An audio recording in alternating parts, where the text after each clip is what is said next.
Merci, chers collègues. Bonjour, chers étudiants, chers collègues présents. Je souhaite tout d'abord remercier mes deux collègues, Najia et Naïma, d'avoir pensé à organiser cette journée d'études, qui est une tradition au département de français. Et nous espérons faire bénéficier nos étudiants donc, de ces échanges, et nous souhaitons bien évidemment que nos étudiants posent aussi des questions, interagissent avec nous par rapport à ce que nous leur présentons. Donc j'ai pensé à vous proposer une communication sur l'analyse des données. C'est un sujet que j'ai déjà présenté en 2021. Quand j'ai parlé du traitement qualitatif des données, j'ai un peu changé. La vidéo existe sur YouTube, donc vous pouvez la regarder, mais j'ai changé un peu le contenu, et ça va être un peu en complémentarité avec ce que j'ai déjà présenté en 2021. Vous aurez le lien par la suite à la fin de cette communication. Donc, analyser, ça peut paraître un peu barbare pour les étudiants et un peu difficile. En quoi consiste l'analyse, d'accord? C'est vrai que vous pouvez vous documenter sur plein d'aspects méthodologiques donc concernant le mémoire, mais l'analyse, ça reste une étape, on va dire, dans la réalisation du mémoire qui peut être difficile ou paraître difficile pour les étudiants de master, mais même aussi pour des doctorants et pour des chercheurs avancés aussi dans la recherche. Donc je vais essayer de simplifier le plus possible pour que ce soit un peu à votre portée. Donc j'ai intitulé cette communication « Pourquoi et comment analyser les données en sciences du langage ». Ce que mes collègues ont présenté, Najia et Hafida, vont aussi me préparer un peu le terrain, parce que je ne vais pas devoir redire certaines choses. Alors, je commencerai par donc, le plan de la communication. Donc, je vais donner de brèves définitions sur les données. Qu'est-ce que les données? Qu'est-ce qu'un corpus, si vous voulez? Qu'est-ce qu'on entend par analyse des données, par interprétation des données? Pourquoi analyser les données et comment analyser les données? Et je vais finir par quelques exemples. Voilà. Je ne vais pas donner beaucoup d'exemples, mais quelques-uns simplement pour un peu illustrer ce que je vais dire. Alors, les données, c'est un ensemble qui va former le corpus. C'est un ensemble de données collectées par enregistrement, par observation directe, par questionnaire, par entretien, par la technique du focus group, réunir un groupe autour d'un sujet et les faire parler, par exemple. Donc ça, c'est la définition qu'en donne Jean-Pierre Puc. Dans les sciences humaines et sociales, tout particulièrement, un corpus désigne un ensemble de données qui servent de base à la description et à l'analyse d'un phénomène, que ce soit un phénomène linguistique ou un phénomène discursif. Il y a un objet d'étude, un sujet qui est un phénomène langagier, socio-langagier, et vous voulez étudier ce phénomène, vous voulez décrire ce phénomène, vous voulez analyser, comprendre le fonctionnement de ce phénomène. Donc vous allez recueillir un ensemble de données qui vont vous permettre d'analyser ce phénomène donc, à partir de ces données. Ça, c'est la définition qu'on donne Patrick Charodeau. Et une dernière, peut-être, définition, il s'agit d'un ensemble de données langagières, puisque nous travaillons sur les faits linguistiques, construits par le chercheur en fonction de l'objet descriptif et analytique qui est le sien. Nous avons un sujet, une problématique, des questions de recherche ou des hypothèses sur ce sujet, et donc c'est en fonction de ce sujet, de cette problématique et de ces hypothèses que je vais recueillir des données pour vérifier justement cette problématique, pour répondre à la problématique et pour vérifier les questions de recherche. Et c'est en fonction aussi de l'objectif, donc de descriptif, qu'est-ce que je veux décrire et qu'est-ce que je veux analyser. Alors, pour résumer, les données, c'est un ensemble de ressources textuelles, d'énoncés qui s'articulent autour d'un même objet d'étude autour d'un même sujet et autour d'une même problématique. Ces énoncés sont collectés, comme je l'ai dit tout à l'heure, par le biais de différentes méthodes d'enquête, d'accord, des méthodes d'enquête de type qualitatif, donc même l'analyse sera qualitative. Pourquoi? Parce que c'est vrai qu'il y a le quantitatif et le qualitatif, mais on vous demande généralement de faire un travail de mémoire de 45-50 pages. Donc, vu le nombre imparti aux mémoires et au nombre réduit de pages, nous ne pouvons pas procéder, faire une enquête quantitative. Donc, ça demande beaucoup de données et toutes les données qu'on peut recueillir dans le cadre d'un travail quantitatif doivent être analysées. C'est pour ça que nous incitons un peu nos étudiants à faire des analyses qualitatives pour avoir des résultats significatifs. C'est-à-dire, on travaille sur un petit échantillon pour avoir voilà, du sens, pour interpréter du sens, etc. Les travaux statistiques quantitatifs, on peut les faire après, mais ça demande beaucoup de temps et beaucoup d'espace aussi. Donc c'est sur 400 pages, sur 500 pages, etc. Alors, ce sont les énoncés ou les données, énoncés, synonyme de données, ce sont aussi des sources d'informations pertinentes, parce que pourquoi nous recueillons des énoncés, pourquoi nous recueillons des données, c'est pour en tirer des informations. D'accord? Des informations qui vont nous permettre de répondre toujours à la problématique et de vérifier les questions de recherche, je le répète. Et ces énoncés, ces données sont ou vont être soumis à l'analyse. Alors, qu'est-ce qu'on entend par analyse des données? Analyser, c'est répondre à des questions. Tout simplement. Analyser, c'est répondre à des questions. Aux questions de recherche, aux sous-questions, on en a parlé tout à l'heure, à la problématique. L'analyse, c'est un processus donc, que vous allez entamer. Donc il y a un travail à faire avant, pendant et après. Donc en amont, avant d'entamer le travail, il y a une opération d'identification et d'organisation de ces données. Une fois que vous avez recueilli ces données, il faut les identifier, il faut les organiser.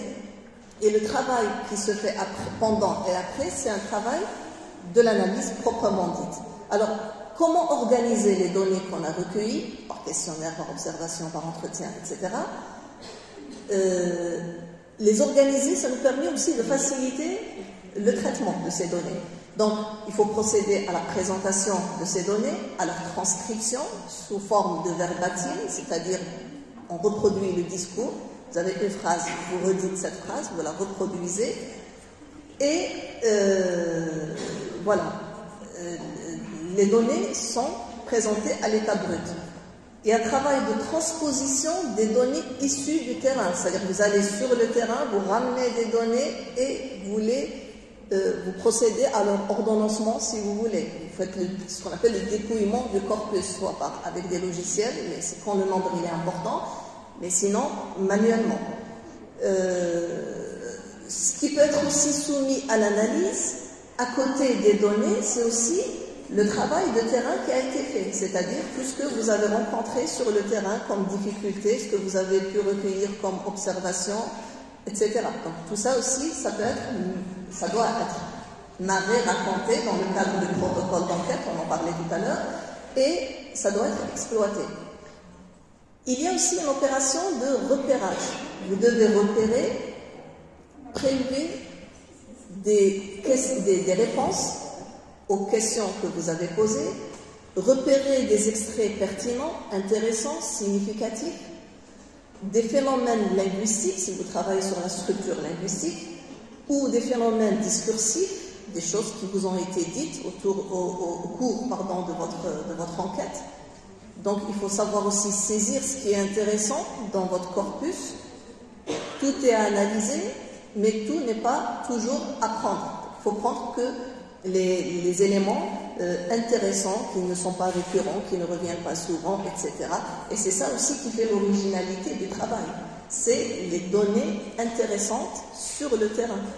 Donc, ce qui fait l'originalité de votre mémoire, c'est surtout le contexte et le corpus. Le repérage aussi consiste ou passe par une lecture attentive répéter des données. Votre corpus, une fois que vous l'avez, il faut le lire et le relire et l'analyser. Donc, il faut procéder aussi à une lecture analytique de vos données pour pouvoir en tirer le meilleur, si vous voulez, pour parler comme ça.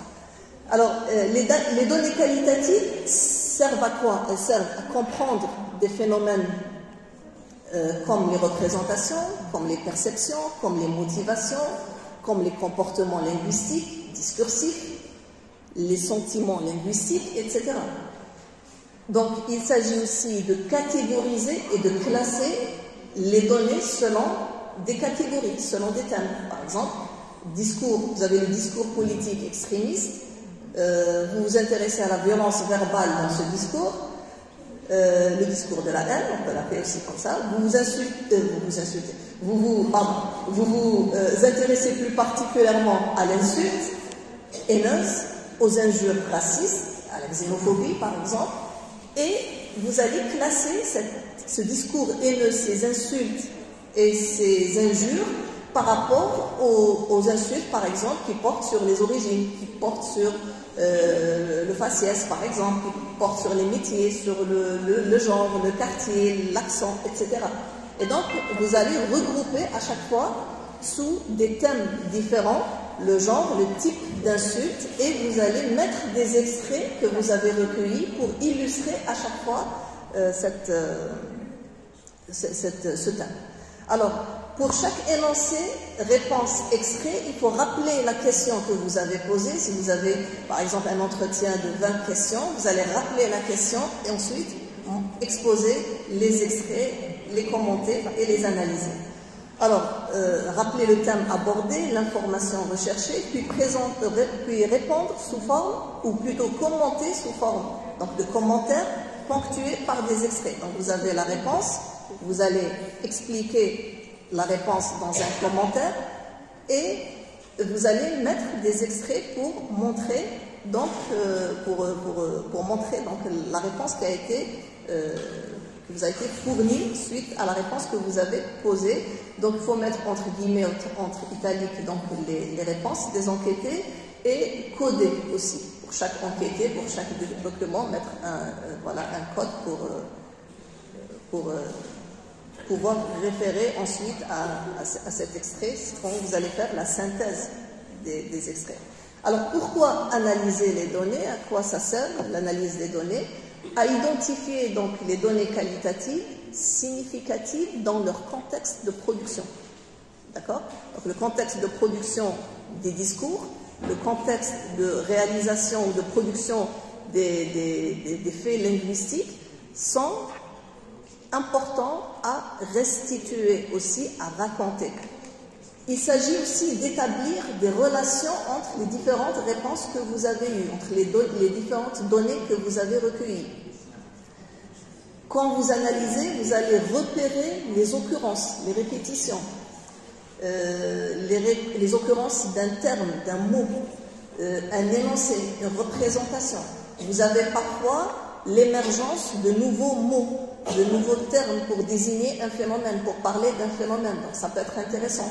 Vous pouvez aussi saisir l'émergence de nouvelles idées, de nouvelles représentations, de nouvelles perceptions, motivations, points de vue qui n'ont pas été saisis auparavant. C'est ça aussi qui fait l'originalité de votre travail. Et tout ça va nous permettre de mieux comprendre un phénomène et de le documenter, si vous voulez, par le biais de ces données.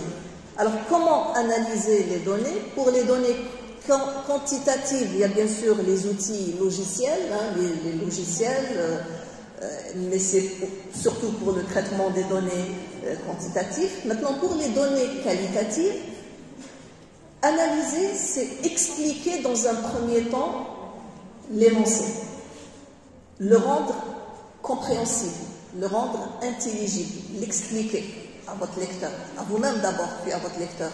On est dans un niveau descriptif de l'énoncé. Ensuite, on va mettre cet énoncé en lien avec d'autres énoncés, voir les ressemblances avec les autres réponses, une comparaison, on procède à une comparaison. Est-ce qu'on a collecté beaucoup de réponses qui se ressemblent, des réponses qui se complètent, des réponses qui s'opposent, D'accord?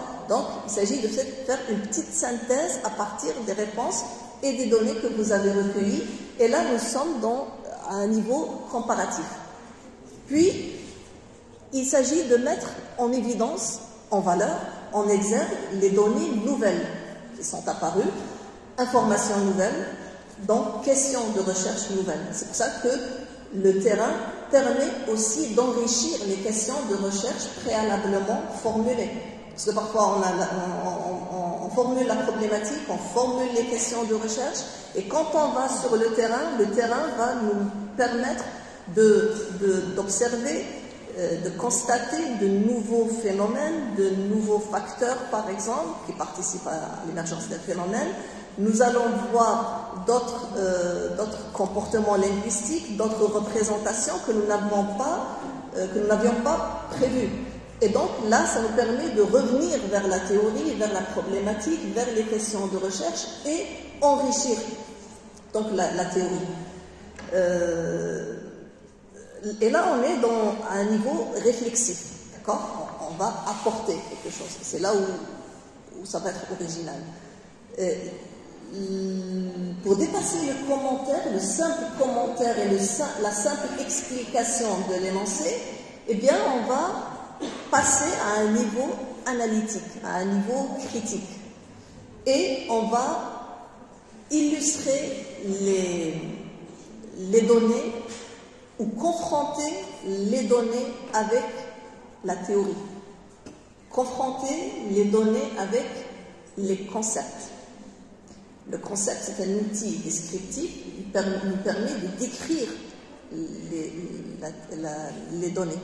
D'accord? Et les données sont éclairées à la lumière des concepts. Donc c'est là que le concept va intervenir. Par exemple, je décris par exemple la représentation à l'égard d'une langue, par exemple. D'accord?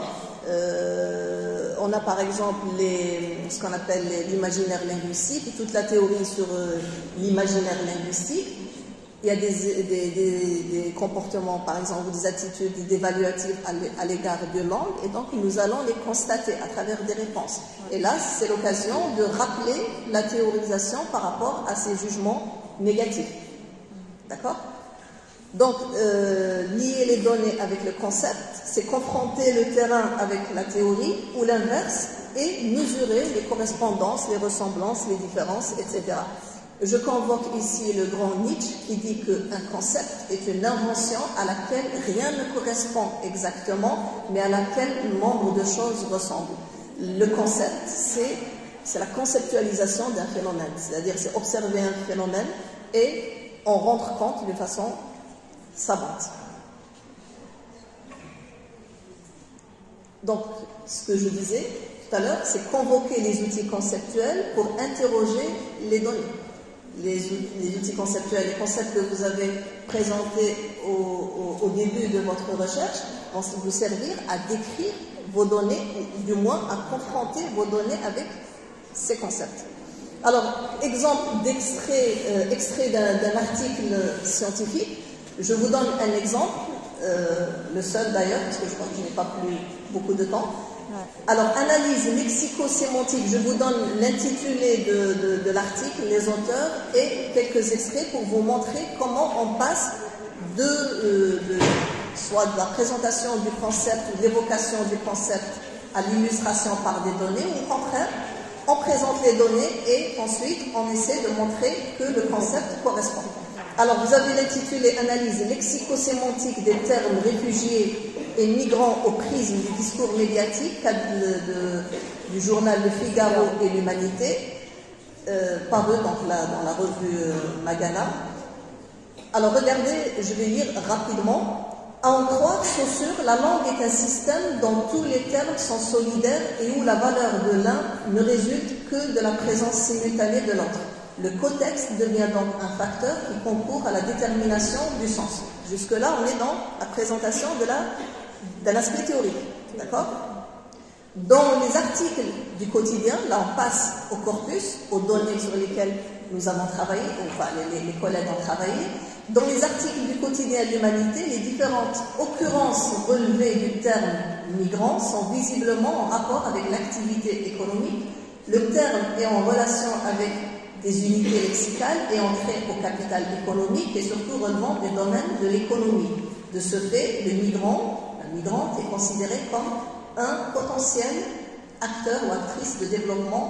Nous pouvons le souligner à l'aide des occurrences ci-dessus. Et là, vous avez le corpus qui va illustrer et l'aspect théorique et l'aspect commentaire, réflexion, interprétation, voilà, des auteurs. Alors, les migrants contribuent de façon décisive à la richesse économique et culturelle des pays qui les accueillent. Donc ça, c'est un énoncé extrait d'un journal. Les migrants ont participé à hauteur de 70% à l'augmentation de la main-d'œuvre en Europe. Régulariser les migrants parce qu'ils représentent une chance pour l'Europe. Donc à chaque fois que l'énoncé représente le migrant comme ayant une valeur économique, si vous voulez, l'énoncé est pris, extrait et mis entre guillemets pour illustrer le commentaire, l'interprétation du chercheur et l'aspect théorique. Présence d'unités séminiques dysphoriques rattachées au terme réfugié dans le discours du quotidien l'humanité. Donc à chaque fois qu'on a parlé, le simple c'est l'unité la plus petite unité, donc, comportant un sens si vous voulez. Et quand la signification associe le réfugié à une valeur un peu négative ou dysphorique, voilà, le chercheur a collecté des énoncés pour illustrer cette valeur dysphorique un peu négative associée aux migrants.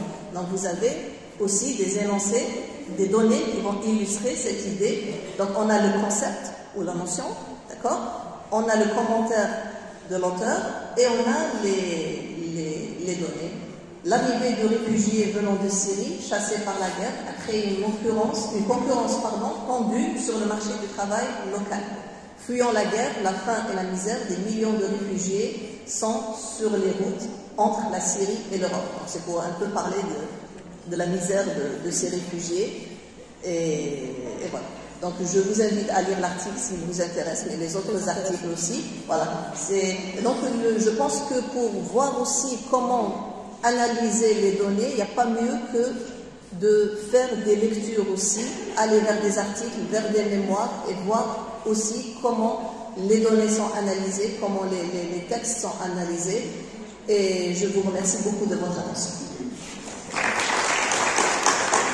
Merci Madame Chachou. Alors je pense qu'on va laisser le débat pour la fin, pour avancer plus rapidement.